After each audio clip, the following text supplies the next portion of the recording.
నువ్వు వచ్చి అయితే గంట అవుతుంది, ఒక్క బుకింగ్ అయితే పడతలేదు అని ఏం చేసినా బయటనే మాట్లాడుకోపోదాం అని చూస్తే నేను దిల్సుఖ్నగర్ నుంచి మన కాచిగూడకి 100 రూపాయలకు మాట్లాడితే నా పక్కన ఆటోడు వచ్చి 70 రూపాయలకి ఇచ్చుకుంటూ వెళ్ళిపోయింది బ్రో.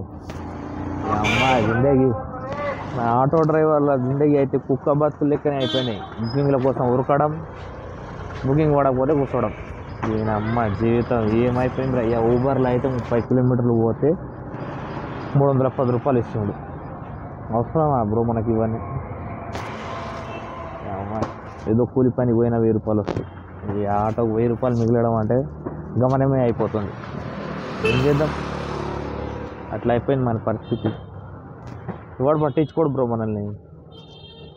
మనం పొద్దున 6 గంటలకు వెళ్ళినా, 10 గంటలకు వెళ్ళినా, 11 గంటలకు వెళ్ళినా ఒక్క బుకింగ్ పడతలేవు.